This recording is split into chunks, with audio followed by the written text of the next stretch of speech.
All right, we're live. I think we're live. Exciting. Morning, Lars. Good morning, Justin. How was your weekend?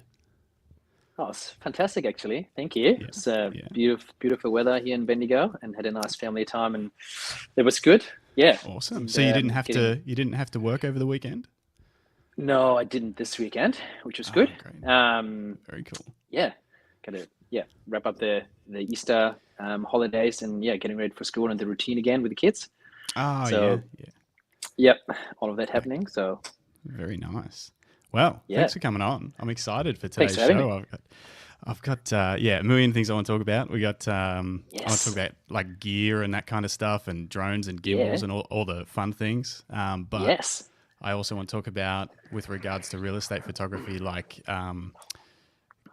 having a team, owning a business, that side of it,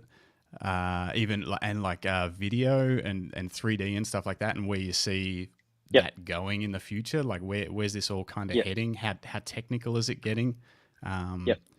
but yeah, well, first of all, if anyone jumps on in the live chat, ask questions, we'll try and answer them. Lars will answer them. I'll Absolutely. just watch. And otherwise, if you're listening later on, then enjoy the discussion. But the first thing I want to talk about is, you haven't always been a real estate photographer. Um, we That's actually right. we Yes. actually shot a wedding together a I number of years know. ago Yes. That's awesome. during Yeah. a last minute wedding because Yes. Jim Jim's daughter was actually being born that day. So you got the last minute phone Yes. call at I don't even know what time. What happened there? It was like mid morning or I think something. it was in the morning, and yeah, you gave me a call like 9:30, 10 or something. It was like, oh yeah, can you just jump on today? Because I think Jim's gonna have a baby. And we're like, oh wow, Yeah, exciting. Yeah, let's do it. So yeah, good. It was always yeah. been a great honor to shoot with Justin and Jim. So that Ah, was awesome. Yeah, it oh, was epic. it was a lifesaver to have you there. It was one of those Yeah. things. I think it's one of only two times when one of us could ever not make it or something like that. And then Yeah. the other time was I was able to fill in for Jim because he was just shooting. So yeah, you were a lifesaver. But That's probably one of those things that on weddings, isn't it? It's like that one day, like that's it. You don't have a second go. Like it's just exactly. Yep. And you it's got to be that challenge you can't be sometimes. sick. You can't Yeah. yeah, can't decide on the day that you don't want to do it anymore. No, Just got that's to right. yeah. Can't call in with the sickie. Yeah, But exactly. yeah. So that's what I wanted to ask is so how long ago, how did you end up sort of going from being a photographer to specifically a real estate photographer? When did that happen? Yes, great question. So I might just go back on the story a little bit. So I'm originally German, and Yeah, called myself yeah, an Aussie wife, Bendigo girl. And yeah, so we married, and yeah, but we've been living overseas in Germany before, yep, in Berlin for the last 8 years before we came here. And yep, I was actually working as a commercial photographer there, but shot weddings for like now 15 years, nearly 20 years. So that sounds pretty old, doesn't it? wow, So been really shooting them for a while, like all over Europe, which was super exciting. yep, Um, and then we had two kids in Germany. We decided to come to Australia and have a change in lifestyle and then come over here. That was now 5 years ago. And hmm, not too much commercial work happening here in Bendigo. So yeah, had to find something else. yep, And yeah, the opportunity came up to jump on board with someone who did real estate photography. He was quite well established in Bendigo. hmm, And yeah, that was 5 years ago. So I was very lucky. And yeah, he pretty much took me on. And then after about a year's time, I started to take over the business. ah, And yeah, okay, okay. So you there was worked just, there prior to buying the business. You were working there yes, for 12 months. Ah, okay. And was there yes, any yeah, talk before that maybe he would sell, or did you just come on board? yes. Yeah. Okay. So he's still in the business now, but he's 70 now. So he's sort of, great Oh help in the wow. back end, but he was looking to sell his business, just obviously, looking to semi-retire. And there Yep. was just a perfect fit. So yeah, Oh jumped on the wow. opportunity, and yeah, it was great. Okay. Yeah. And That's obviously great. unreal. Yeah, yeah, was really lucky. Great coincidence, like through a family friend. She sort of connected us, and then one thing came to another, and then COVID hit, and everything just went uh, gangbusters in there. Well, So there was crazy busy. that's it. I mean, the real estate industry, went crazy here in Australia, and I'm guessing Yeah, maybe other places around the world as well. So you saw an uptick in business over COVID. Yes, we did.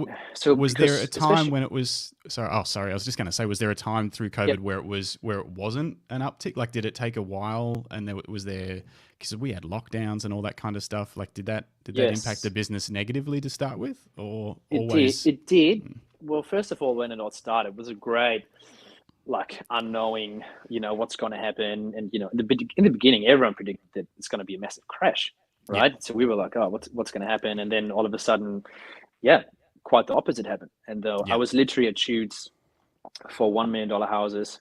And the agent said to me, like, while I was there taking the photos and everything, oh, look, just finish what you're doing, but hold on with the processing because I think I just sold it, like to Oh someone in Melbourne who wow. was in lockdown. So literally, Yeah. there was all happening. Okay. But for us, what the lockdowns meant for us, that we probably did more media per property. So, Yeah. more amount of photos just to give the potential buyer as much information as possible. Without having to visit in person. So did that mean Correct. more video, that kind of stuff as Yeah. well? Yeah. Yeah, more Okay. photos, more. That was probably coming together with. So the Melbourne market is always a little bit ahead of us in terms of what they do online, but yeah, we feel like video had a massive uptick. The whole social media really, is getting Hmm. going now really strongly Yeah. in Bendigo and through COVID more. Yeah. So with that, we had a lot of very strong demand in 3D like virtual tours, videos, like as much as we could, really showcasing, just really giving as much information as possible. Oh, okay. Yeah, that makes total sense. But then now that has stuck around essentially and become the norm after COVID in terms of the amount of Um, media per property, or not necessarily. It's a little bit depending on the property and on the agency as well. So every agency is working on their own terms, I guess, and have their own marketing strategy. So whether Mhm. they want to still incorporate all the media or just parts of it just varies from client to client. To client. Yeah, Yeah. I definitely want to dig a little bit more into that and into the client relationships and things later Yeah. on. But the so when you bought the business, what did it look like? Was it just you and the gentleman that owned it at that Yeah. time, or were there other people working there? Or yeah, what size was it when you sort of made the transition into being an owner of the business? Yeah, so it was pretty much him, and then he was working with his son, helping out, because we're doing not only the photos, we do the floor plans and the drone photography and videography, videos and everything as Yeah, well. Videos probably weren't that massive then when I started to take it over. It really just started kicking off in the last 2 or 3 years, yeah. um, and so since we've taken it over now, we're a team of four, Oh wow. which is great. Yeah, So that's cool. So team of yeah, four. So yourself, who else is and are they full time or part time or yeah? How does that yeah. work? So they're part time, Hmm. and pretty much it's pretty flexible for them. Hmm. And yeah, we pretty much have a look what jobs we having on this week, or Hmm. next week, and then we schedule it accordingly, and each of our guys can do everything, which is fantastic. One of them, is the fabulous Cassie, Yes. Yep. also well known in the wedding industry, I was going to say, yeah, previously. wedding photographer, So highly yeah, skilled. Yeah. So, yeah, absolutely. is she still shooting weddings or anything, or now mainly No, working with you? yeah, yeah, Oh, yeah, cool. mainly work with me. Yes, Yeah. yeah. So that's awesome, and she's an absolute gun, Yeah. which is fantastic. And yeah, it's just great. It's also different working in a team as opposed to Yeah. yourself all the time. Yeah. So yeah, that's just really nice, and it's good. Comes obviously with challenges as well. Yeah. We got to obviously have processes in place, and Hmm. make sure everything's I guess streamlined and working in the way it should Yeah. and stuff. But yeah, the guys are great, and it's awesome. Well, I guess that's the thing. I mean, if you've got so all four of you can go and shoot a job. Is that right? So all four of you Yes. can Yep. go and complete a job. So it's not like someone's the person doing the editing or something like that, and another person's a photographer. You're all Yep. photographers, videographers, might have different skills and things, but I guess that's where the Yes. processes come into place because the clients expect no matter which one of the four of you show up that they're going to get Yep. a similar result. So Correct. Yes. does that mean do you guys do training together, or how do you sort of make sure that everyone's on the same page when you show up to a Yes. job that you're going to get the same result? Yes, so that's a very good question. So what we have in place is, yeah, we really structure like how we shoot depending on the conditions. You can't just, one size fits all. So it's really obviously depending on the houses as well. Yeah. Some are just, very dark. Some have like small windows, are very backlit, sort of Hmm. thing. So each, different house comes with different challenges, I guess, that Hmm. we got to be aware of and conquer. And then yeah, make sure we have a certain structure in a shooting style that we're following. Also, like, that's depending on the client and the agency as well, the house and on the client. Yeah. For example, like a $4 million house, we would shoot differently, to or just because it probably has more to offer, like more different features, Yeah. and different things than a normal, a little 2 bedroom unit or something. Yeah. But then Do even do from the Oh, sorry. I was just gonna just say There you go. you mentioned the different agencies. Like, do you find that each agency has a different style or requirement for their photos, or do you kind of dictate what you do, and they kind of, it's like take it or leave it? This is how we present No, a house, or no, is it it's a? it's a bit, yeah, it's a bit of a mix. So we offer different things, and Mhm. then for example, like even, yeah, especially probably for the videos as well that we do, we would edit like a, your heritage Victorian home differently to like a ultra modern, ultra specced up, Yep. new modern family home sort of thing. So Okay. yeah, Yeah. Right. Very cool. Okay. So the team's all on board, and yeah, I love the fact that you can confidently send anyone from your team to a house, and you know that they're going to kind of deliver a similar result. yep, Yeah, I think that's something that most of us photographers, it's hard to imagine. I mean, even Jim and I working together for a long time, we know that we would do a similar job no matter what we do. But that took years of working together to kind of yep. build that relationship. So yeah, obviously you must have your processes really dialed in, and a good sort of culture around the team to know that that's all just going to Yeah. work. I And I mean, guess compared to weddings where it's all about composition, like with the, like obviously we work on composition too, but composition mhm, with a wedding couple with people that yeah, can't be changed later on. Whereas we always have the option to, and we do, like that, let's say something's been missed in the photo or something, like something lying around, we can always just Photoshop it out or something like this is that, which, true. which we Yeah, do, yeah, because even our clients and everyone, just it just happens, and yeah. yeah, so we're lucky that we can do that. Do that Yeah. later on, yeah, because it's a little bit Yeah. easier with, and I guess the other safety net with real estate photography. I mean, it's not always possible, but there is the option of a reshoot is a thing. Yeah. So it's kind of Yeah. that safety net of, hey, yeah, we can come back and get a few extra photos if you need to, or whatever. Yeah. Yeah. So Yeah. And sometimes we even have, we take a photo which we think looks great, and then the client was like, oh, we would really have loved to see, more of this or more of that, or focus a bit more on that. We're like, mhm. yeah, no worries, we can come back and take more shots or different, or they want to change furniture around. We have that too sometimes, and yeah, so Yeah. we just make it all happen, really. Yeah, cool. Grant's in the chat. Hey team. Hi Grant. Morning. Hi, Grant. He's got a question, which I'm sure we were going to dig into later in the talking about Yep. equipment. But do you bracket photos, or do you ever light the houses Yeah. to So it's balance it's out your really, exposure? yeah, it's depending on the property as well. I touched base on it before. Like for example, in summer, when we have the really bright sunlight and then we got really small windows, a lot of flare can come up if you just bracket, and then it just, yeah, just wouldn't look good. Yeah. So we have, yeah, really we work with whatever the job requires. And then Hmm. it's also like depending on your editing, what you do afterwards. Like many people, or I know, and I've seen photos from people who just do bracketing and then just do the normal HDR, and it's, yeah, doesn't look very good. So it's really depending on the whole process. So I can't just, I feel, just have a general rule. Yep, well, I always do this and that. It's really depending on the job. Yeah. For anyone that's listening that hasn't heard of bracketing before, because it's kind of becoming less and less common as digital camera sensors just get way better. You can And lift the software. shadows in Lightroom and software. Yeah, Exactly. yeah, Bracketing is less common. It's something that we used to do back in the day. When Canon yeah, sensors were pretty terrible, but basically you would take multiple exposures, one yeah. dark, one middle, one light, or even more. Yes. Sometimes people would do 9 photos or something, and then in Yeah. software you merge it to get the best Yeah. of all of them, a balanced result. But like you say, Yeah. sometimes it can look a bit weird because it Yes. doesn't turn out the way we see it.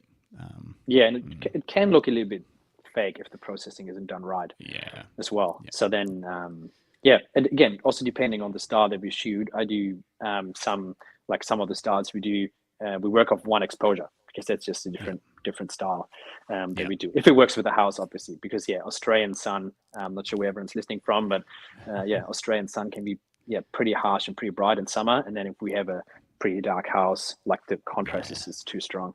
Too much. But so would you ever take strobes or lights onto a job? Yep, you do? Absolutely. Okay, cool. Yep. Interesting. How often do you think you would have to use strobes on a shoot? Probably, I'd say less than 5% of the time. Okay. So probably, pretty rare, but yeah. Okay. Yeah. Okay. Like that's a have to, again, depending on the style as well. There's some shoots where you just can't get around it. You can always get around it, but as in to get the best quality, you just want to make sure you have the option to use it if you need to. I guess it's like. No, you go. Sorry. I was just going to say it's always interesting though because of the video element too. It's like once that comes into it, you can't do that. So then it becomes a whole different thing. Yeah. Yes. Yeah. So and that's very interesting then, because sometimes when we do edit the photos and everything's sort of nice and balanced from the exposures, and then sometimes then the video comes on top, and because it's so bright, like everything is just white. Not much you can do. It's just different. But but then also communicating that to the client. We're like, well, there's it can't look the same unless we make the studio production. They would cost a lot more to produce. So So how long have you been making a living with a camera? Like going back through this and through wedding photography and then back to Germany. Like, when did you start working and that was your main income? Yeah, many years ago. Let me think back. When year was it? School 2000, 2009, 2010 probably. Yeah, so around 15 years. Wow, amazing. I started to make it a main thing. Yeah. Main thing. And that whole time you've worked with a camera, you haven't had to have another job here or there to support I did. I did in the beginning. So I started doing it while I was studying. There was actually event photography. There was very different. And then so there was essentially like supporting my studies. And then I was pretty much started shooting weddings and everything. But then I had a regular job as well, which was like a camera assistant first. So we would shoot for bigger commercial, with bigger commercial fashion clients, learned a lot from them. And then, that led into me shooting myself. And it's great. I was interested in, what experiences you might have had over the years that have given you the skills to actually own a business that has a team, and successfully run a team, because that's, it's one thing to be good with a camera and then to also figure out how to make money with that camera just for yourself, but to then, operate a team successfully and run a business is sort of another level of skill. So is there any, what do you think has contributed to that over the years? Probably two things. So first of all, I studied economics, so that probably helped, because what I've seen, especially in Berlin, a bit from people we knew, were like, many were just there was just very arty photography, so not commercial in any sense, but everything was just about commercial, but then didn't really have a sense of the number game, that you just gotta have a bit of an idea how the numbers work, with on every level, including like tax and all that sort of stuff is a big one. And that's obviously different in Germany as well to Australia, but and generally having an idea about that. And I guess like with the team, it's pretty much just trial and error, just growing over time. And it was very organically. So Casey's been with us now for 3 years, which is awesome. Actually talked about her joining us on the Christmas party that you guys hosted. So pretty epic. And then it all went from there. And then the other fellow who's with us is now 1.5 years now. So that's great too. So it's been just growing really organically. Like I would say, be very difficult to scale it up and say, just bring 10 people on, and then that's obviously very, very difficult. But yeah, I think because we do it like slowly and steady, and have a really good onboarding, a lot of training, go through and review of images and be like, hey, we could do this and that and change it up a little bit later. And I think it's working pretty smoothly from that perspective. Interesting. So that actually brings me kind of towards the business side of things So the business you own is a franchise. So there's you own Open to View Bendigo, yes. but there's multiple franchises around Australia. Is it just Australia, or is it worldwide? Or it actually started in New Zealand. Okay. So so that's where it's coming from. Yeah, we got multiple franchises in Australia, and it's actually coming to all that. Looking to branch out into other countries as well. Okay. Around the world. So I actually Open to View Bendigo is like the main business, but I'm actually the area manager for what you probably consider like Central and North Victoria. So including like Ballarat, Castlemaine, Daylesford, Ballarat, and then in the north all the way up to Echuca, and we even do jobs like all the way northwest to like Swan Hill and that area as well. And all of that's done by your team that are based in Bendigo, or that's a big geographic area to cover? It is. So which is why like we're looking for people in all these other places, like on a permanent basis. So currently we only go to the other places that are further out for bigger commercial jobs. Yep. So that's like like your hotels and caravan parks and all that sort of stuff. Yeah. Like interesting. Okay, so that's something I didn't even realize. So hotels and caravan parks, is that if they're for sale, or is that for just marketing purposes as well? Both.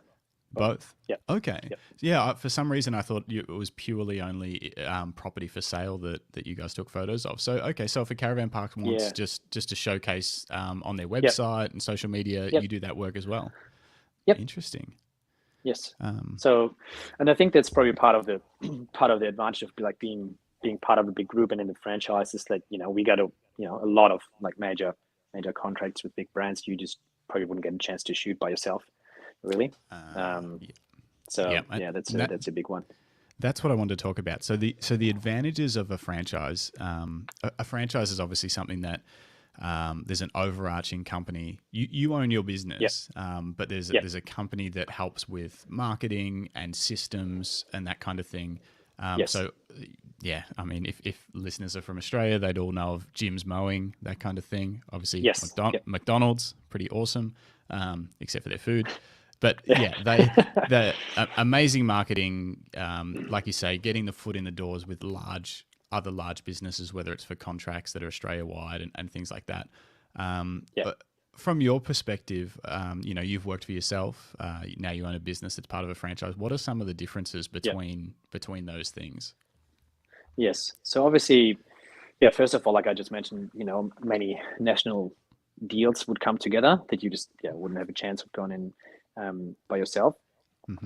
Second thing is, especially as an onboarding, when I started, there was like a lot of support on every level. And, like what it essentially is part of the franchise is many passionate photographers and people with all sort of, probably more particular expertise in specific areas. And we all share everything, which is fantastic, like within the group. So whenever we get stuck in a certain level, let's say, I need my support in, let's say, video. Like, of course, I could YouTube it and learn myself and everything. But then, we have people in the group, and then they, do a training and. Okay. So there's a lot of support, like within the group as well, which is great. These are from other franchise owners around the country. So you could have a video, you're trying to figure out something with video or whatever, and there's people that you can touch base with that are also doing it. That's amazing. Yeah, absolutely. So that's like really huge. Good. I guess the community part of it, and like on every level, I would say, I would be, I don't know, stuck in a certain situation with a client. What would you recommend with this, with that? And just like a lot of marketing stuff is taken care of, like all the system in the back end, like all the, which especially many photographers don't want to think about, I guess, because you just want to take photos. Which makes it actually easier as being part of the franchise because everything else is taken care of. So you can take care of the main part of the business, which is fantastic. Okay, so they help with the delivery side of things. is there options for you to do it or them to do it, or you have to use their system? Like how does that work? It's not really a point not using it because the system is so good. Like for us, Yeah. like Okay. So you not would only never for even. us, but also for the client. Like it's much better. Okay. Everything's, and like for our clients, it's just a great experience. They have access to their photos all the time, rather than just Dropboxing a link in email and then Yeah. expires and all of that hassle. So there's some sort it's, of like login yeah, that they've got that's got just all their photos that have ever been delivered and that kind of thing, yes, all through a yep, nice branded website portal. yep, Okay, that's right. amazing. Yeah, yeah, Yeah, yeah. Which obviously working with ongoing clients like real estate agents and things, that's a huge benefit yes, for them. yeah. Yeah, just to have that all taken care of. They don't have to worry about managing and archiving the media that you deliver. That's right. Yeah. Then, Yeah, where's the hard drive? And download it again, yeah, like a lot of that sort of stuff. And yeah, the whole CRM system essentially is yeah, within that, and like different promotions that come out for all different things. It's being taken care of, and a lot of yeah. business strategy as well, like coming from from different angles as well. Mm-hmm. Um, yeah. So it's pretty Yeah. good. Yeah. When you get a client, say like a local real estate agent, Yeah. is that usually from coming through kind of the national marketing channels the franchise is doing, or is that often from you doing your own local marketing and networking and things like that and building relationships with, local real estate agents? How do you pick up most of the clients from that side of things? Yeah, that's probably more on an individual level. Mm-hmm. So we do get, like, for bigger groups and everything, like we do get, assistance and help if we want to and need to. Yeah.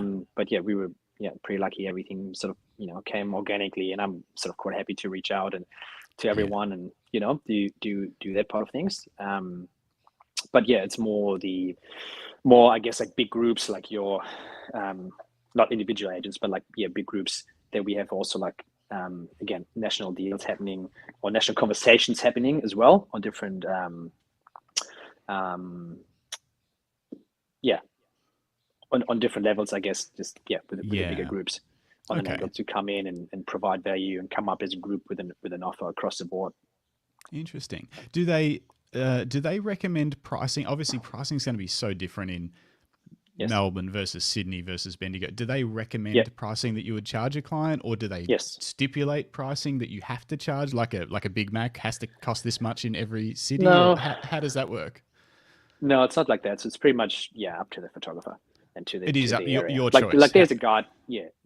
So there's a guideline. Yeah. And but That it's pretty much like up to the area as well. Like an area where every property is worth 5 million. Let's say there's yeah. probably different budget to where you know yeah just a different local small little town. Yeah, exactly. So Yeah, yeah. which makes total sense. I thought that would be the case, but it's always interesting to find out how that stuff works and how much Yeah. control they have over the offer and what's delivered, and how much is left up to you as a business owner to help craft for Yeah. your local market. Yeah, Yes. interesting. Yeah. It is interesting, and that might also be like, I can only speak for us. Obviously, there's obviously different franchises who operate differently. Jim's Yeah, is different to McDonald's, and different to us as well. And I guess yeah, probably just touching base on that, why I decided as well to come on board with the franchise is because we offer the one-stop shop. So that is that we offer signboards and brochures as well.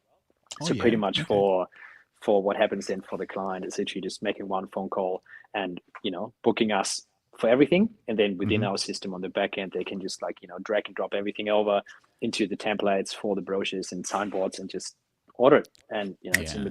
within 2 days, and it's pretty awesome. Oh wow, and that's all facilitated through open to view. So you're not Yep. like, as far as a signboard, you don't have to have the equipment to manufacture that yourself or whatever. Yeah, Like, so are you printing that or? yes, so we do that in Bendigo. Oh The wow. signboards, like that's our own business here. Mm-hmm. So that's different to the photography franchise. That's another part of it.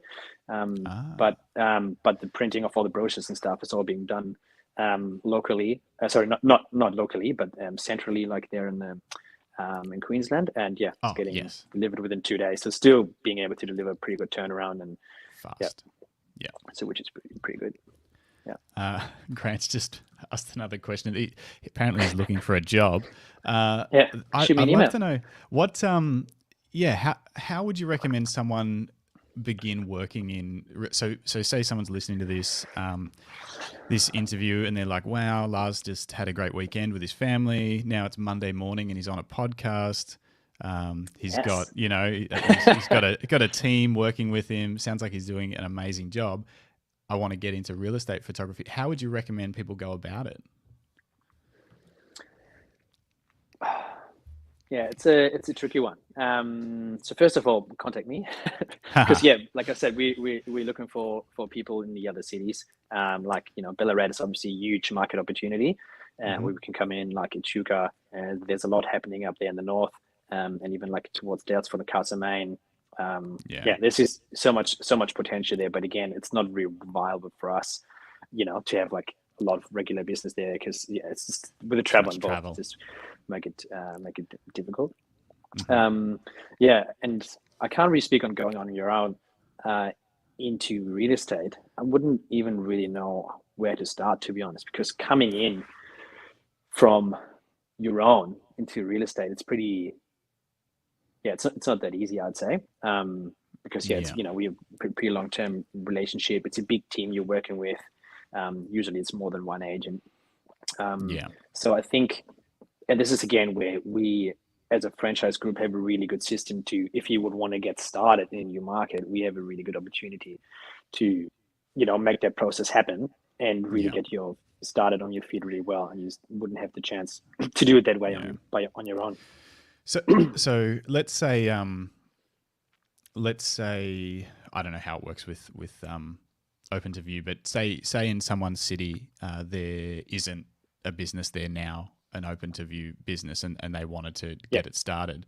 Would you yeah, recommend first though they try go and work for someone else in another city or something just to see how it is before, say it's a wedding photographer who wants to change things up completely and run yeah, a different business, and there's the opportunity yeah, to maybe start a franchise, not buy an existing yeah, one like you did, but start one from fresh. yeah. Is that a pretty steep learning curve for someone who's never worked in real estate photography before, but maybe has the photography skills? Um, yeah, yes and no. Like that's always, some people are like, pretty set in their ways, and some people are pretty easy to adapt. So it's really, I probably say no, and just because we have, a lot of support and ongoing Yeah. training. So just from the perspective of switching over and coming across, that makes it really easy. And then Mm. just to ensure we can still get the quality, like it obviously helps, if you know how to operate a camera and stuff. But now I guess, yeah, also the exciting thing about it, which was one thing for me, for example, like did a lot of weddings, and then it was always weekends and stuff. And now having a family and kids, two of my kids are now in school, Mm-hmm. so we're like, well, I would like to spend the weekends with the kids a bit more. Yeah. So yeah, especially in summer when all the weddings tend to be. Yeah. Exactly. So yeah, so that's definitely an advantage. You can really schedule your own time, and I yeah, usually drop off the kids and try and pick them up as well, and work around that in the hours. Yeah. So it's definitely an advantage to be Yeah. able to really, yeah, schedule your own time, and and I guess the Yeah. other great thing about it is that it's not just photography. We do the floor plans as well, and we do the videos. Mm-hmm. We fly the drones. There's a lot of variety within the job, and Yeah. we see so many different properties, and so many different people every day, and to hear their stories. And the exciting thing about this is as well, like again, hearing the stories from the people. Why are they moving? Where they're moving? What are they doing? Yeah. And it's just really interesting. And also, I guess we see ourselves as an extension of the brand from the real estate agency, because the people we're going to, it's usually Yes. their most or their highest asset, and they're obviously a little bit nervous how everything's presenting. So we want to make sure, Yes. every property looks its absolute best um, when it's going on the market. But it's just a variety of it that we love, and the flexibility. Yeah, I've shot a handful of real estate shoots. We used to get these inquiries every now and then. I think from a website that it's kind of like for sale by owner Yep, kind of thing. So the owner's going to be presenting it themselves, and they would just yep. reach out to us every now and then. I'm not sure how we sort of got on their list or something. This was 3 or 4 years ago now. Yep. And yeah, so I did a few, and it was exactly that. Obviously, because it was for sale by owners, probably more investment on their side of things. But you know, because they're trying to present it, they don't have a real estate agent to kind of take care of that for them. Yeah. But yeah, you're exactly right. They tell you the whole story about, you know, how long they've lived there and all that kind of stuff, and all the work they've done over the years, and why they love the house. And yeah, so it is interesting. It was fun learning about different people and different areas and that kind of thing. Yeah. Yeah. And also just the different properties themselves. Like Photograph One is probably one of my highlights. They just had a massive skate park in their backyard where they literally hosted like skate events. Like, I heard about that. Just unreal in the backyard. Yep, I heard about fantastic. that. That was the talk of the town when that was getting getting listed. It's like it's a skater's paradise. Yeah. It was pretty epic one. Yeah, pretty amazing. Yeah. Well, let's do a little bit of gear stuff. But Yes. Got more questions to ask. But Grant wants to know: do you need a drone license? Yes. So in general, I definitely say yes. So there are ways now, depending on CASA's, which is the air authorities, requirements and, you know, legislation. It seems to be changing all the time. It's a little bit slow, but so you can shoot under certain conditions without a license. Yes. Problem is, without a license, you don't get insurance.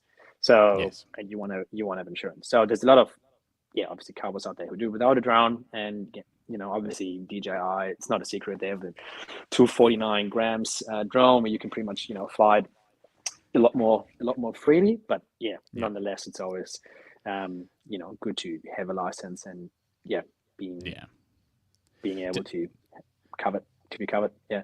Do all of your team have drones when they go out and shoot, or is that something that you only you do, or only one of them does, or? No, we all do. Yeah. You all have drones? Yep. Actually, that's an interesting question about kits. Like, do you provide kits for people, the photography equipment? Do you provide them with it, or do they have their own, or does that depend on the person and their relationship to the business? Who is that for? Oh, sorry, your employees. So say anyone that works with you, are you providing them with camera equipment to take to each shoot? Is there like a communal kit they all use, or do each one bring their own stuff?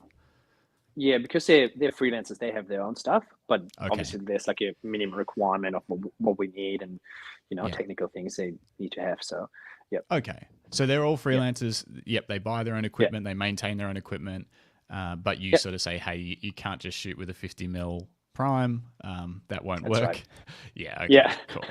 Yeah, would be good, but no. Yeah. What? I don't know if you can. If you don't need to share exactly what your kit is, if you don't want to give away any secrets or whatever, but what would you recommend if someone was getting started in real estate photography? What would you say is kind of the best or the minimum range of equipment you'd like to have?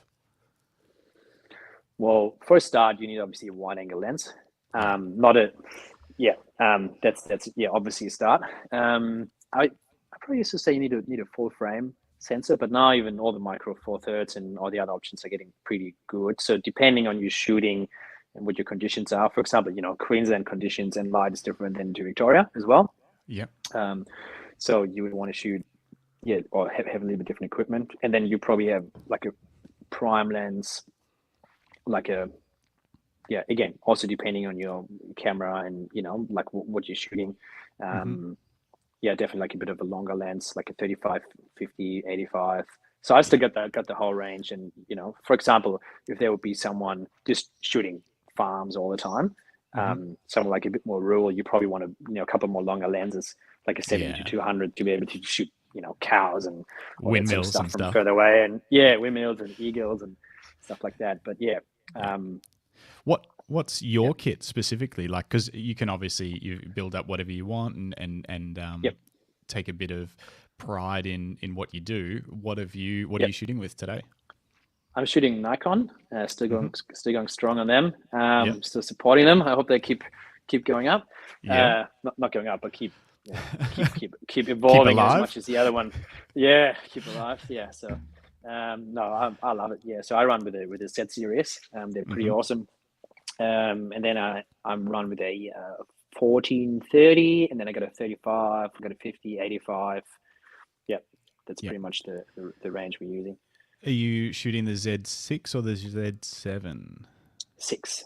The 6. And so in terms of megapixel count for real estate photography, something in that 25 is fine? Yeah.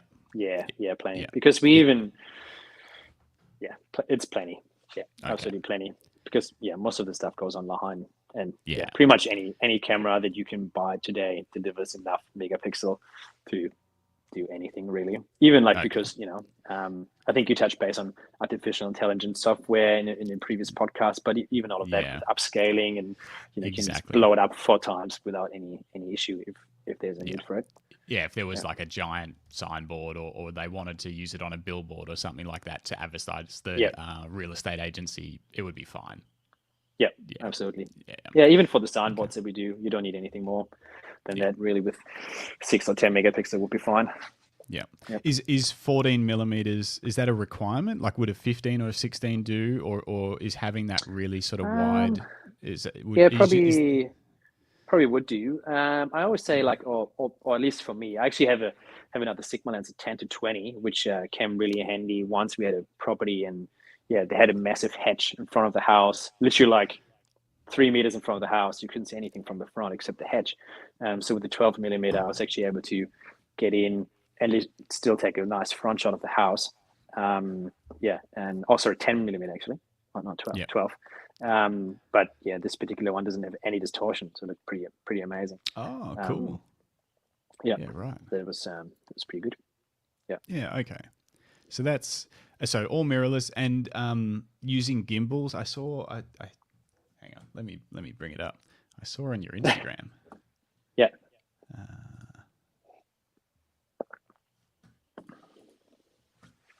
Bring it up onto the. Yeah. I see a lot of gimbals. So using gimbals for the video.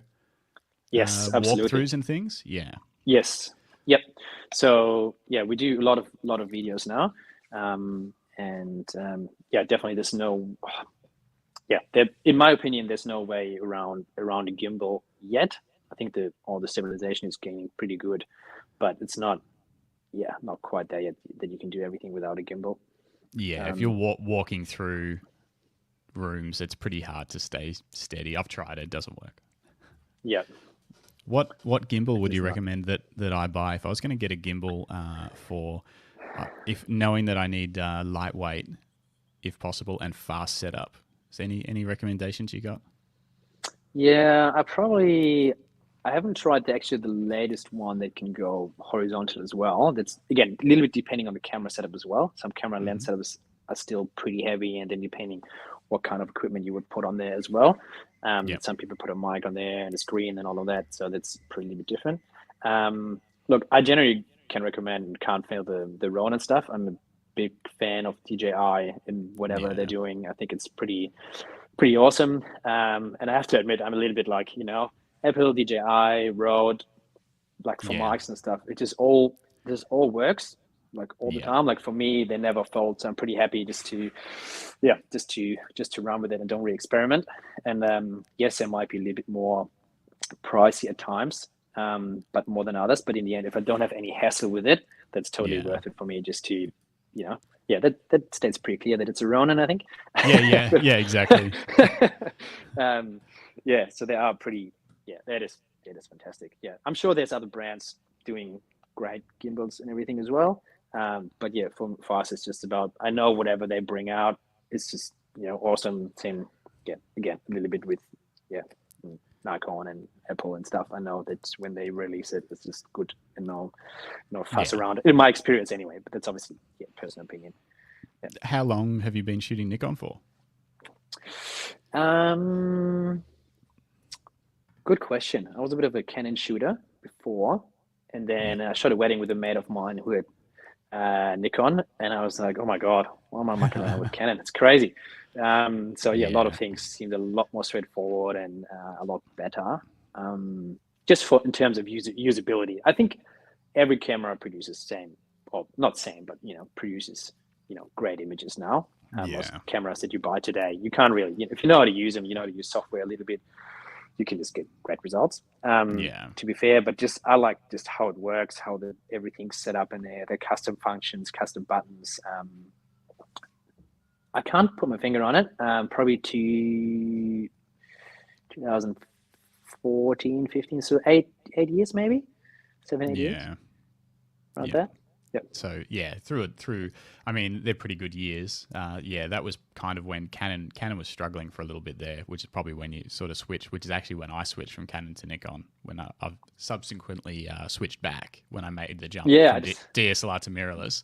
Went back. I just heard that, yeah. Which now, but yeah, in those, like when I was shooting with the 5D Mark III and waiting for the 5D Mark IV to come out, Nikon sensors, they were, and there was nothing. It seemed like nothing was happening with Canon, and Nikon sensors were just getting better and better every time.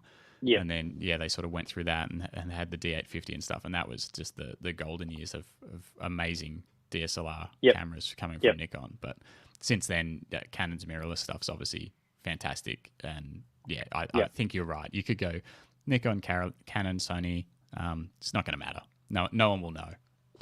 Yeah. I think the most important thing is you just need to know how your tool operates, like how the focus works, and a lot of it is now like with the tracking and stuff. And if you just need to know your tool of trade, like how it works. Like it doesn't matter what you use, just make sure it works and produces the results that you want. And you're good to go. Yeah, it's funny. I want to start making like more YouTube videos and things like that. And one of the videos that I've got in the works that I want to make is like the #1 free upgrade you can make to your camera, and it's read the manual. Yeah. Like just start to finish, just read the whole thing. And then you're exactly right. There's so many autofocus modes and stuff like that are built into cameras that you sort of slowly discover over years of shooting that you could have known about it the day you bought it. Yes. Yeah. Yes. Yeah. And like, don't blame the camera. Yeah. It's a little bit. Yeah. Like, like I think Nikon brought out the Z9, which is incredible. And I started looking at it and I'm like, oh, it's such an overkill. But just the autofocus, it would take me a year just to figure out how the autofocus works, to figure it like out. Properly. Yeah. And there's sports. I was going to say, might be better for you. I would get one if I was still shooting Nikon for sure. And Jim's been eyeing one off, but for real estate, it would be very hard to justify when you're paying for it to be like, do I need this? Yeah, it looks pretty good, but it probably gets a bit heavy at the end of the day as well. I'm like, Yelena's got a question. She'd like to know the weirdest, strangest, funniest story from real estate photography. Like, has anyone ever insisted on posing in every room of their house for their photos? That's a good question. Funny story. Probably two come to mind. One of them was like, the agent told me that the house is vacant, but the front door is open, so I can jump in. And then, there was actually someone having a bath, and was a little bit frightened when someone came in. There was a bit of a strange one, like all good, obviously kept the distance and stuff, so all good. But someone just said out, I'm in the bath. I'm like, oh, okay, I'm wait outside. No worries. Yeah, and then another one is interesting one with pets. Someone's like, no, the dogs are friendly, and not a problem. And I just actually see if I can find it. So the dog, was friendly, but I didn't go near it because it was just hilarious. The dog, was pretty excited to see me, or not. I'm not sure. I'll see if I can find that photo. So the dogs were in the backyard, and then they were pretty. I don't know, whether surprised or didn't like me there or something. And I can't find it now. So anyway, the dog just jumped up on the rear door, and the photo looks actually like a frog because the dog is like in the position when I took the photo. It's like that against the door. It just looks hilarious. But I'm like, okay, I'm not going out there. So that's probably that was probably a funny one too. I didn't have anyone who wanted to pose in their photos actually. There would have been a funny one. Do you get anyone sort of trying to style the photos with you? Kind of like, the kitchen looks really good from this angle, or make sure you get the fruit bowl in there, or that kind of stuff. Yeah, absolutely. Yeah. Do you find it distracting, or do you find it kind of helpful sometimes because you're like, oh, it actually does look good from that angle? Yes and no, probably depending how it's been communicated, I would say. If it comes, from a place like, oh yeah, we know it all, but then you know what? Sometimes it's also just about helping the client and deliver their vision as well, and to be like, yep, if that's what you want, then that's what we do. Like that's fine too. But usually we're pretty good, and we'd say like, yep, no worries, happy to take the shot, and then we take the shot how we think it look great, and you can have a look at both and let me know what you think, and usually they go with our shots, but Interesting. I wanted to ask you, I had it written down here somewhere. Now, obviously, I want to be very respectful around income and that kind of thing, but I did want to ask you, do you think that real estate photography can be as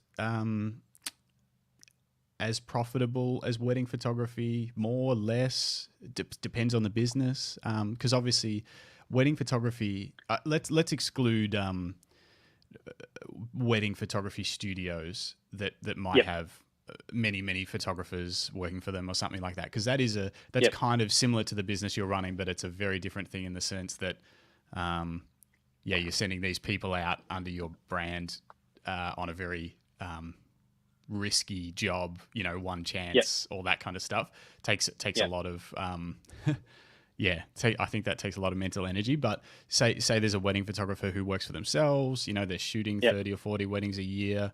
It's a great lifestyle, but like you say, it is tough. There's, weekend work, all that kind of thing. Can real estate photography make a living like that for photographers? Absolutely. So my honest take on that is, you can, like, whatever business you're going into, you can make good income off it. You just got to put the work into it, and like during COVID, I worked like, 12, 14 hours, like on a regular basis. Like that was, pretty intense. So, until we had, someone else coming on board. So, you got to, I got to admit that too. So it's not always that I just, podcasting all day and just, drinking coffee in my backyard. I didn't want to give that impression.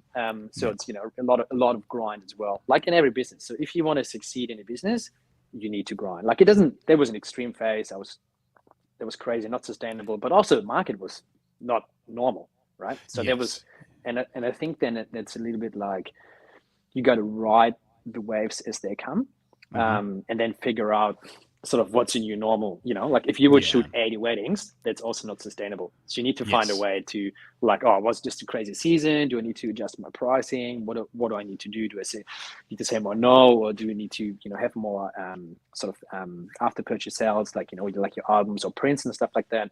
Yeah. And then so for real estate photographers, it's like, well, do you just want to offer photos, or do you want to offer more than that, or do you want to just video as well? And then how do you differentiate yourself, and how do you market yourself and segment yourself as well? So I think there's people who only do photography, and they're in a different segment for, like, just premium houses, and that's all they do, and they make a great income. And like I said, I think you just you can make a good you can definitely make it work, like wherever you're in, but you got to put the grind in and find the right way to market it to your clients. Yeah, exactly. I totally agree. It's one of those things that if you, there's obviously probably niches of photography that are harder to make a living from, depending on how specialist it is. But, then you see it. You see someone, like, obviously there's things like pet photography and stuff. There's people making amazing livings shooting pet photography, but they've put the work in, and they've got great, great marketing and all that kind of stuff. Yeah. So. Yeah, agreed. Yeah. Grant just said, we sold our house a few years ago. The photographer was waiting for dusk, so sat down with us while we ate dinner. Did you give them dinner, Grant? Did you give them a beer or something? Oh, it was a good dinner. Yeah, so we do that sometimes too, but usually, we don't go and have dinner with them. So we do dusk shoots, but to be fair, we have amazing clients, and on a regular basis get offered beverages and everything while we're waiting for dusk sometimes, because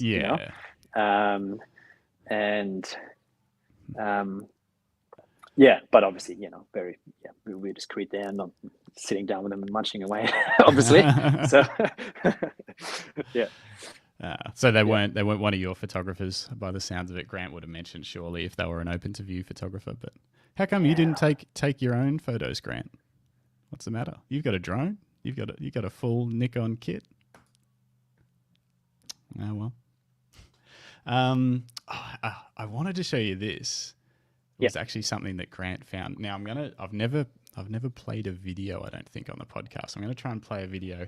Hopefully the audio's right. We'll see. I'm still learning, so sorry anyone if I blow your earbuds out. Let's try this. I want to get your take on it. Now, this guy's obviously from the US, so it's completely different, but I just want to get your take on this. Here we go. Oh, that's not this. We've got no audio. How do I turn the audio on before it starts playing? Maybe I'll play one of his other ones first. 4 shoots in a... Here we go. It's this one, I'm pretty sure. All right. Could you hear that when it came in? Yep. Yeah. All right. Let's do it. Did you know that there are photo businesses that make tens of thousands of dollars per month? And the even crazier part is some of those businesses making $20,000, $30,000, $40,000 a month don't even have any employees. They actually do all the shooting themselves. And that may sound crazy to a lot of photographers, but here's how they do it. They shoot real estate. And the reason that can be so good is because a lot of people think that there's no money in real estate photography. But those of us that shoot real estate know that this isn't at all true. And it's an awesome opportunity to have a consistent photo business. And when you have consistency, it's crazy how big the numbers can get, because every time you add a customer to your business, you don't lose another customer. You just keep building up. And before you know it, you have a big business. So if you're still looking for your niche, or you've been doing a type of photography that's just not really working for you, not allowing you to reach your goals, I highly encourage you to check out real estate photography. Take a look at my profile. You'll see the business I've built, but also the business I've helped other people build. And I think you'll learn a lot. Did you know? What's your gut reaction to that? That's spot on. What about 40,000 a month shooting for yourself though? That sounds sounds a little too good to be true. Sounds like but again, I think there's I have the feeling, I'm not sure, I might, without stepping on any of my toes, like in the US where it's all like different houses and it's like I don't know, different celebrity houses and stuff. I think there might be different numbers involved as well.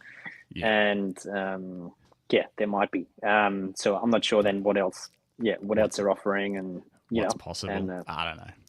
I know, like obviously he's right. You know, you can build up a portfolio of clients and things like that repeat business. The thing that when I saw that, my gut reaction was like, what's he selling? And then it come at the end of it where he was like, check out the link in my profile. And I was like, there it is. He's selling. He's selling courses on real estate photography. Yes. Yeah, that's it. Like, of course, it's a fishing line. But and then you're saying, well, if you make 40 grand a month of that, why do you do an online course? Which is only $200 or something. Yeah, like that, so. That's what I sort of thought. I'm like, 40 grand a month. You do the maths on that. That's, a one-man business doing $500,000 a year. That sounds pretty nice. And maybe unrealistic. But anyway, I just thought I'd be interested to get your take on it. Yeah, and I mean the other thing too, like with every small business is, like when you got your own business, you're never just a photographer. You do like you do the accounting, you do the marketing, you do your website, you do your social media. Like social media is now so like it's a part-time job, isn't it? Yeah. Like it's and I'm still people all the time like from my wedding page. I think I haven't posted anything in 3 years. People are like, oh yeah, like do this and your link isn't working. I'm like, because I don't do it that much anymore. It's like, But even with the real estate now, like it's so much to keep on top of, and then there's a new feature coming out, and then there's this and that, TikTok, new platform, all of that. Hard to keep up with all of it. So you would still shoot a wedding? Do you shoot any weddings at the moment? I do. Yeah, I just do like 5 a year. Like 5 a year. Okay. Yeah, and they just kind of come through without you having to do much marketing, just from like old relationships and social media and that kind of thing. Yeah, and I actually really do enjoy it, and even other corporate shoots as well that we do. Like I really do enjoy it because wedding. Let's be honest, it's always a good day. Everyone's having fun, everyone's having a good time. So it's pretty awesome. So it's been pretty pretty nice. I enjoy the process. But again, yeah, it's just more about the weekends and family time away than when I do work, pretty intensively on the real estate business every week. Yeah. You guys, you're in an office at the moment. Is that at your house, or do you have a location? No, that's at my house. Yep. That's at your house. So house. Is everyone kind of remote, working? All the freelancers that work with you, whatever they do is remote. They've got a home office or something like that. Yes. Yep. Yeah. Cool. And you find that works well? Yeah. So we check in on a regular basis, and do even come to my office and do uploads and downloads and stuff all together, just to have a look and refine the process if we need to. And, but it works pretty well. 2023, everyone's got a home office pretty much. Yeah. So it's it works well. And also why that works well, it gives the other guys a lot of flexibility as well. So let's say if they would live somewhere out of town, they don't need to come all the way my way again just to do certain thing, and then go back home. So save some time. So it's all part of the lifestyle, I guess, as well, the flexibility. Yeah. What's a regular day or week look like for you? What's your sort of work schedule? How do you like to set up your week and your days? Yeah, so that's an interesting one. So pretty much I used to try and have Friday just as an office day, but now we get so busy, so couldn't really do that anymore. So probably the first 1.5 2 hours in the day we do just quality control and just checking all the images from the previous day. So usually we have a one day turnaround for the photos. So we get them the next day. That's fast. But later that's cool. Depending on the images and on the job, might be later when we need to do a bit more editing or edit things out or something like that, or do a lot of virtual furniture as well.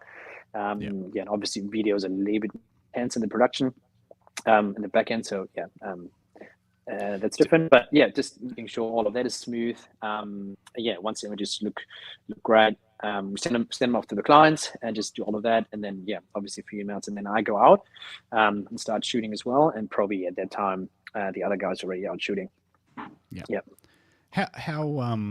How long does it take to edit a video? And do you edit it in-house, or if you there's someone that you send all the footage to? How does that work? Yeah, so we got a strong support system within our franchise. So we have editors who help us out with everything, because that's the other thing about consistency. Yes, I can edit videos myself, which I do as well on occasion, but just to have that consistency from everyone who's shooting, we just got to make sure we have the process in place as well, to have the editing consistent as well, so they can work with every input, if you will. Yeah, interesting. Yeah, it sounds like a good lifestyle. It really sounds like you've got a great lifestyle business set up that, like you say, it's not just a easy peasy. Yeah, it's not all roses. Not all roses. It's a business. If any business that makes money is going to have challenges, because otherwise someone else would just come along and do it slightly easier and slightly better or whatever, and so it has to be hard. Otherwise, everyone would do it. That's right.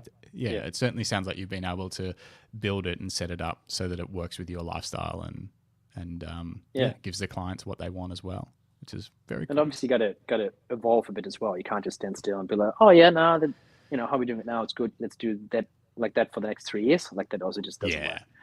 You just got to keep it up and come up with different things, different ideas, different products that you can do, or add-ons, or just different things. Speaking of evolving, I bought your Insta360, your 360 camera. Yeah, you had, and your giant pole. You obviously decided to give that a try for real estate photography, and videography and that kind of thing. Yeah, what were the thoughts? Is that something you had just you had seen and wanted to experiment yourself? Is that something that comes through from Open to View that are like, hey, 360 is a thing that we need to explore, or how did you decide to buy that camera? So we do, first of all, we do have still 3 other 360 cameras in the business that we use for our virtual tours and everything, and also for video. I was wanting to try it more for videos, for different effects and different things, but I found just it wasn't quite worth the effort that it is to, as you would have found now, editing this, and your footage with it looks epic. normally you would have like a whatever 75, 90 degree or even more angle to work with to edit, but now we're gonna have like 360 to work with, and even just find the right angle to do everything. And it will come easier because there's a lot of AI involved now as well, which just works with people, but not so much with real estate, because there's none. You can't tell AI, or focus on the bedroom, focus on the bathroom. You gotta not track it. yet anyway. Yeah. So which is why that doesn't come from the franchise. So I'm pretty keen to, again, like always try new ideas, try new different things. Yeah. And I had a good go with it, but I just found a different way to get very technical here. Just like the lenses on it were too small for what I wanted to do with it. Like the physical lenses, I had an idea to go, a lot through water with it and do all that sort of fun stuff, but it just didn't quite work as well as I thought. And then therefore the effort that went into the editing with it was just so intense. And I'm like, it's just not worth it. And then communicate the value to the client that would, justify the time for me to do all of that. It's just wasn't there. So I'm like, no, I'll wait till it's a little bit different, or I can use it in a different way. And there was more coming from, because it's pretty hard to fly drones inside a home. I know some people do it, but Australian legislation doesn't really allow it for it. So it's a bit of a tricky one, and it's probably an idea to get around that a little bit. But didn't really work. The cameras definitely, they require a lot of light from like my experimenting with it, even outdoor shooting for mountain biking. Even just in like heavy tree cover, it's a little bit of a struggle. If it's bright open sunlight, it looks fantastic. But once you sort of get to the point where maybe you'd be shooting at, say, ISO 800, even 400 on a normal camera, that's when it starts to fall apart, which in a house is probably everywhere, a lot. So Jim says hi, Lars. Hey Jim. Hiya. Okay, so what about, so obviously you do virtual tours and that kind of thing. Yes. Is VR going to be a thing in real estate? Are they talking about that? Is that a buzz in the industry? Like people are going to put goggles on and be able to like explore a home or something like that? Is that possible? I reckon it will be. The discussion is certainly there. So it's also a lot even with the 3D tours, depending on the client as well, and on the agent, whether they want to show every angle of it or not. That's like COVID were different times when you couldn't come in, but I think it's actually nice for them to come in to have the conversation and being introduced and get the contact and stuff. So it's but I think we get there one day. Like it's not. Yeah, as soon as goggles and VR will be a norm in general daily business and commerce, I think it'll be coming to real estate as well. Yeah, so maybe far more likely to see it with like display homes or something like that before we see it in general real estate, because obviously then they can invest the money to do one display home, and then it can be used all over that builder's network or whatever. And that makes total sense. I was thinking about that the other day, because Canon have a VR lens, which is insanely expensive, but I've sort of looked at that and I've been trying to think of what the applications will be for that. There's a few, but I haven't seen a lot done with it yet that will trickle down to kind of the local level that we're on for everyday shooting, I think there's definitely a place for it, at some stage, but we're still not quite there yet. There. Is there anything you do have your eye on as far as new gear or new technology or that kind of thing? Anything you've been excited about? I get excited about a lot of things, but if I want to buy, when you see DJI, new the Inspire 3? Inspire 3, like obviously game changer, but and for the, we do corporate and commercial jobs here as well. But even for that, it might be a little bit of an overkill, so can't probably really justify it. And for that, there's a whole lot of new regulations with license and all that sort of stuff as well that you need to have and comply with, and which is fine if that's what you want to do, but you got to have the right application for it. Yeah, exactly. Yeah, no, I've got and Grant's talking about as well. We're going to go get our drone licenses soon. But yeah, that great. would be in Yeah. another category again for sure, as far as I know. But yeah, we just want to be able to get ours. So I do a little bit of stuff with the Mavic 3. Most of it's far Brilliant. away from. Yeah, it's a beautiful drone, so good. Yeah. But yeah, most of it's far away from kind of housing and stuff like that. So it's not too much of a concern. I've got the basic license, the basic accreditation thing that you get. But yeah, I need to go and do the proper course. Yeah. Yep. But yeah, it's all pretty interesting, this real estate thing. Yeah, it really is. Like I said, most important, like all the variety of the job, and every day is different. And when we do different farms and stuff, and different commercial projects, and it's pretty interesting. Yeah, you find it still stretches your creative muscles enough because these jobs, it's not just, people probably think, oh yes, you just put it on a tripod and do the bedroom and do the kitchen and like kind of a formula or whatever, but you find that there's still plenty of creativity available. Yeah, certainly. Like, especially like for your homes that are a bit more, custom design, and that also from the interior have a little bit more to offer. So yeah, that's certainly, and yeah, I heard you talking on the podcast as well, like, oh, how can we push ourselves more? Excuse me. On a wedding to get that next shot, to get it, and we think in the same way. That's probably not as for a wedding, I guess you have like a variety in location, in the setup, like everything's different, everyone's dressed differently, but in the end, rooms have four walls, especially the bedrooms, usually. So to some degree there is a bit of a formula, of course, but then even with that, how can you change it up? How can we change something with the lighting, with the editing, and all of that, which we're trying to do. Again, like we just launched a different product which we call the platinum style, which is just looks a little different, so they probably look a bit more like magazine style shots rather than typical real estate, if you will. So that's just like a different option for some houses that for example just have a specific style maybe, or they just have something that stands out as well, and you just want to present it a little bit differently. So when you come up with a product like that, how do you train the team on the platinum style? Like, how do you come up with the style, say on a few shoots, you're like, this suits this, amazing house, you've done it, and then you show everyone through those photos and talk about how you did them? Or do you take them on a job, or how does it work? Yeah, so first of all, there's a bit of if we got a new something happening, I'll do a bit of a trial first. So, do it on a couple of houses and see, like, still do our normal great shots that look, fantastic and that everyone likes. And then after a couple of shoots, I, play around with the edit a little bit. And then, do different shooting style and be like, hey, how about, we did the photos here, like they look great. And it's, we're fantastic, delivered a great result and helped with the campaign and everything. And then, here's a new product, and what do you think of that? And like, offering that to a specific customer, to a specific house, or even to a vendor maybe who wants something just a bit different.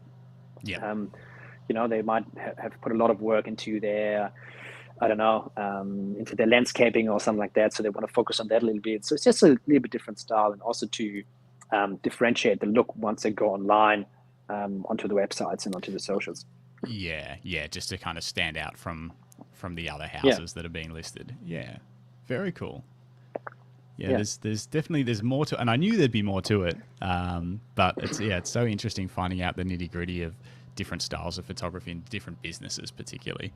I had so many. I'm just trying to think of all the other things. I had so many things listed down. I'm mindful of time. I know you've got a day coming up that you have to get started and do some work. Have you got shoots today? Yes, I do. Yep. Oh, cool. How many shoots would you have? Videos. Couple of videos. So I'm on 3 shoots today. Yeah, I got 1 video, 2 photo jobs. Yep, and the other guys are already out and running around and doing their jobs. Yeah, that's so great. And so you can jump on a podcast and your phone's not ringing off the hook with questions from the guys and things like that. Like they've all got their jobs lined up. I turn it on silent. It probably is. I put it Maybe on it silent. I find out in a few minutes. Yeah, it's 6,000 missed calls. No. No. Yeah.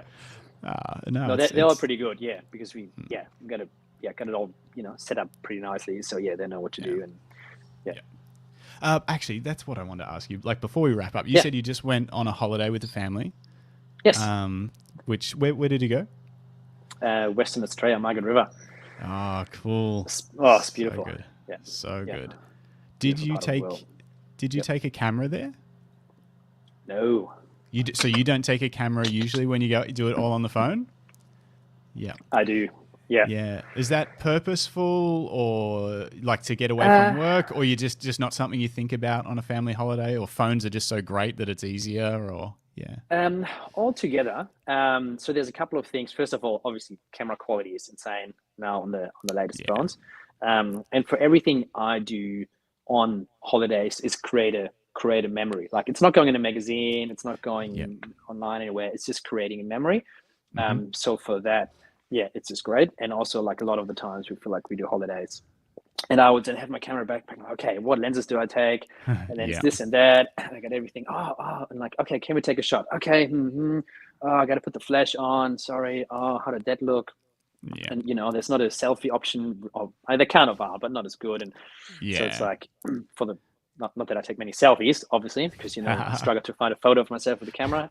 But just to even just family shots, and it's just so nice and easy. You always have it on you, and then also like with the sharing, because I will be like, when I see a photo, I'm like, oh yeah, I just get into Capture One and just do a bit of an edit and do a bit of that. And my wife's like, oh, how about that? Can you send it like to family and friends? I'm like, oh yeah, just gotta do this and that. It took forever, so stuff it. You just gotta take the phone, and that's great. Yeah, and it works really well. So. Yeah. Find yourself staying in the moments more often and not worrying about things rather than thinking about taking a photo here, and I know exactly that's the what other you thing. mean. So probably the only thing I would take is a drone, because obviously you can't throw my phone in the air and get shot. That's the only thing I would take. I didn't take it now. I should have, but I didn't.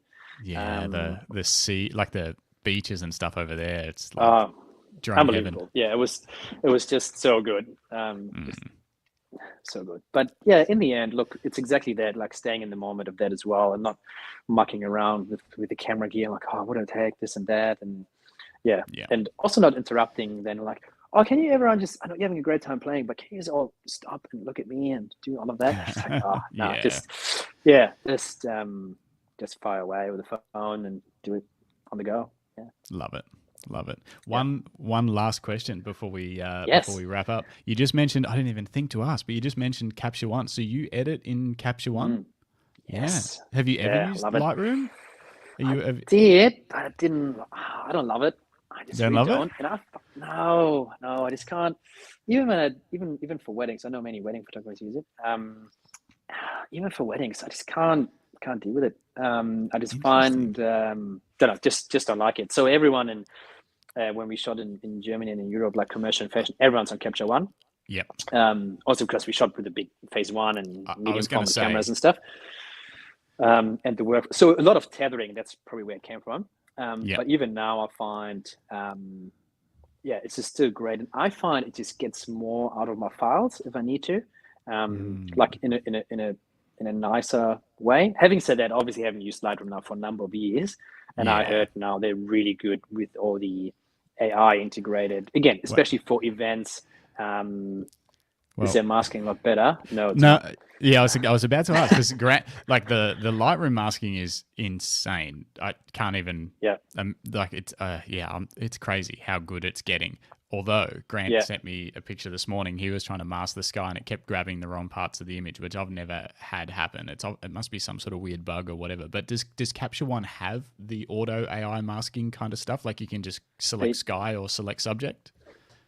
I think, I'm not sure if you can do like a sky select, but it definitely goes like with the tonalities of things. And I think it's pretty, it's pretty good, but I don't really use it that much, to be honest. Because I always found a bit like fiddly, and then like, oh, I'll just quickly jump to Photoshop if I need to do that. So there's certainly things, so obviously Lightroom has its place and why so many people are using it. And I think now with AI, even with peoples and faces and whitening teeth with a click of a button and all of that. You can select all the different people and then all their different eyes and teeth, and it just does it automatically. It's nuts. I wasn't playing with it for a little while, and then I did an update, and I just had a little play with it, and I couldn't Yeah. believe it. I was like, wow. So maybe I need to jump back on. Yeah. Depends how much. If you're not doing a lot of people, it's it's probably not. And then also the other thing is too, I find you can get bogged down in playing with it when the photos. If you've taken a good photo, it's probably fine without that stuff. You don't That's the need thing, to isn't it? Like have how far masks. do you get? Yeah.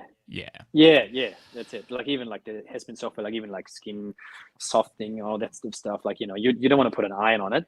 Like No. you just gotta so really gotta find that balance and keep it true, I guess, as well. Yeah. It's big conversation there, but no, I love Capture One still, and it's a great piece of software. I'll have to have a play with it one day, I think, and just see what it's all about. Because I've been on Lightroom ever since I got off. Apple used to have Aperture, I think it was called. Their Pro it was like their Pro version of Photos or iPhotos or whatever. And I used to use that, and they basically deleted it. And then ever since then, I've been Lightroom. So it's certainly great software, but it's more about, I guess, what your workflow is, what's important to you, and a lot of wedding editors, I think they can then send the catalog to external editors and all of that sort of stuff. So all that works very, very differently. It's depending on the workflow and what you want to do. But what we do, it works great. But maybe I should look back into it. Yeah, might be worth a try. Yeah. Oh, very cool. Well, thanks. Sweet. What a fun Thank you. interview. Yeah. That was amazing. Man. I was like, great questions, man. Like it's actually great to be interviewed and being asked, from that perspective, because obviously, like, we always like, or from my peers and everything, it's obviously within the group a lot, but it's great to be having a conversation with someone from outside the group and the questions that come up, and pretty good. Very cool. No, Sweet. We'll leave it there, everybody. We'll be live again on Thursday afternoon, Melbourne time, with Jim and Grant, probably. Maybe one day Lars will have time to jump on one of our weekly regular Q&A episodes and jump in on the chat there. But otherwise, thanks. That'd be great. Awesome. Thanks so much, mate. Pleasure to be on the show. Yeah. Talk soon. Thanks, mate. See ya. Thanks.